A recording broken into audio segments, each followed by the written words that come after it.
ekosistem mangrove. 2. Penyebab kerusakan ekosistem mangrove.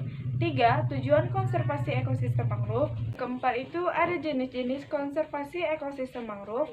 5. Dampak positif dan negatif konservasi ekosistem mangrove. 6. Kebijakan konservasi ekosistem mangrove. 7. Tahapan-tahapan konservasi ekosistem mangrove. Saya akan menjelaskan tentang pengertian konservasi ekosistem mangrove.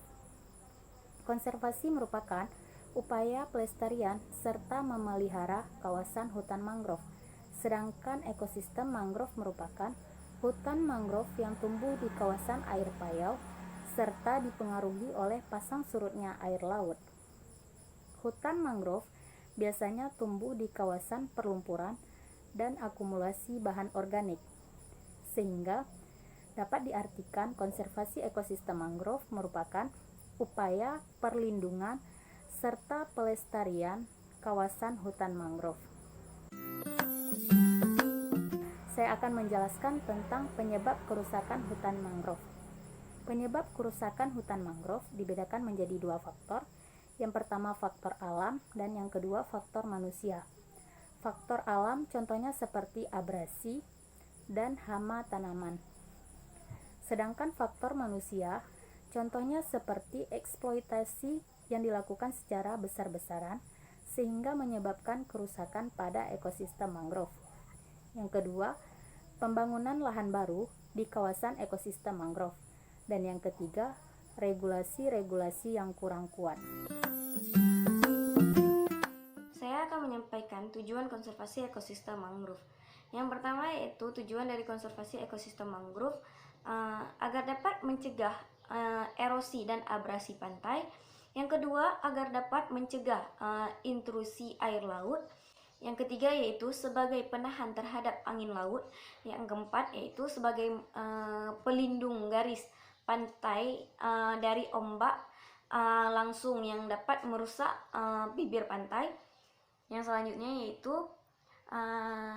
agar dapat melestarikan vegetasi-vegetasi yang ada di dalamnya dengan habitat ekosistem mangrove itu sendiri.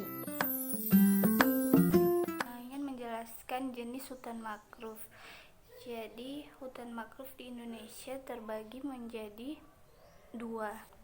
Maksudnya di sini adalah dua zona wilayah. Jadi, zona wilayah geografi mangrove yakni Asia dan Osean. Pasti kita bertanya, mengapa negara di Asia dan di Osean saja yang memiliki keanekaragaman yang besar dibandingkan negara-negara lain? Hal ini terjadi karena keadaan alamnya yang berbeda dari suatu pulau ke pulau lainnya, bahkan dari suatu tempat ke tempat lainnya. Sumber daya hutan mangrove menumbuhkan berbagai ekosistem yang masing-masing menampilkan kekhususan dalam kehidupan. Jadi, kedua zona tersebut memiliki keanekaragaman tumbuhan, satwa, serta jasa trenik yang banyak dibandingkan negara-negara lain. Dampak negatif tidak adanya ekosistem hutan mangrove dan kebijakan tentang ekosistem hutan mangrove.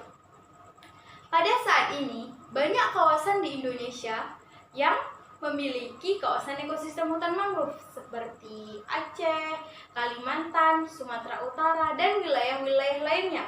Namun banyak juga wilayah-wilayah di Indonesia yang belum memiliki kawasan ekosistem hutan mangrove.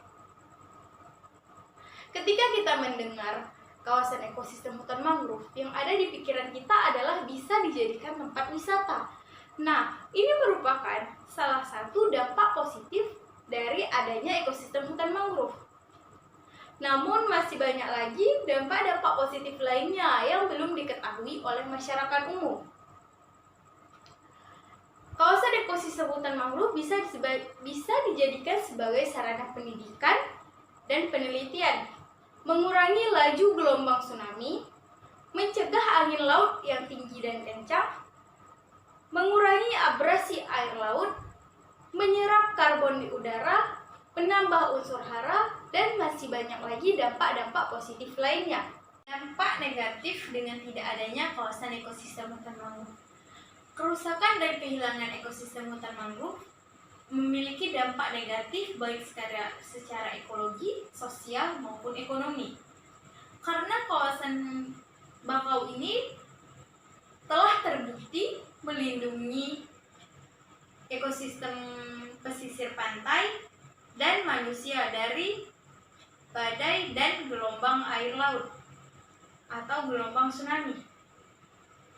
Nah, kemudian kerusakan hutan mangrove ini juga telah terbukti merugikan banyak orang. Hal ini terjadi secara ilmiah. Tsunami pada tahun 2004 di Aceh pada tanggal 26 Desember. Ini bukti dari pentingnya kawasan ekosistem hutan mangrove.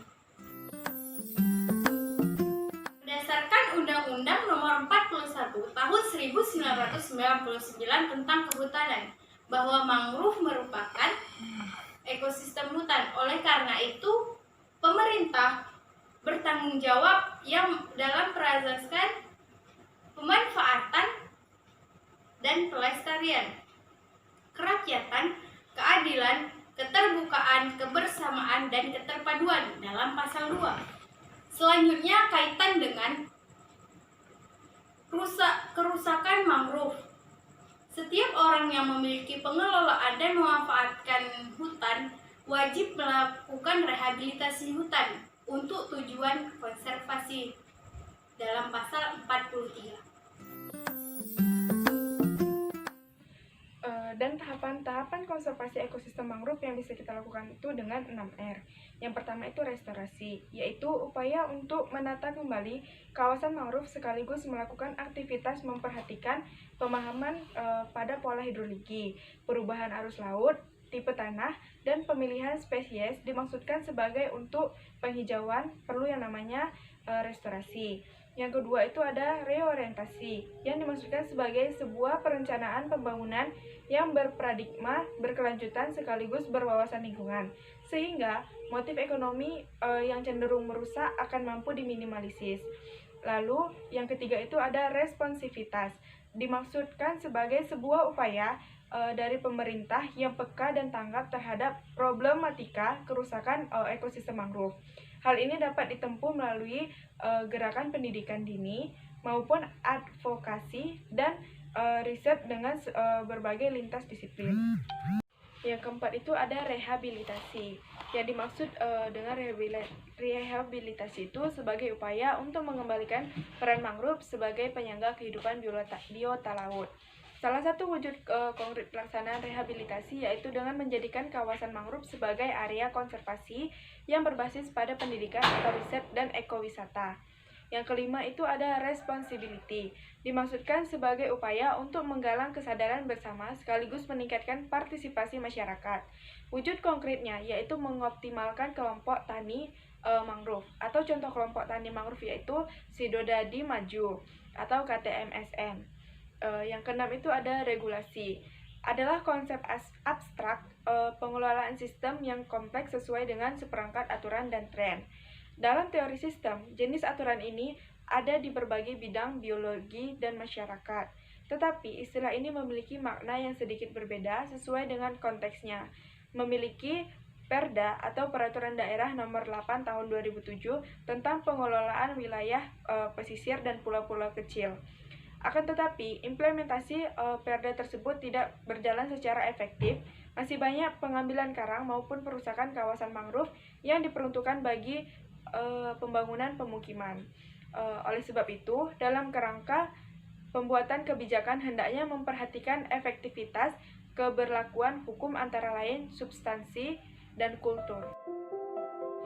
Baik, mungkin cukup sekian penjelasan dari kelompok kami tentang konservasi dan ekowisata kawasan mangrove. Semoga apa yang kami jelaskan dapat bermanfaat untuk teman-teman sekalian. Kami undur diri. Wassalamualaikum warahmatullahi wabarakatuh.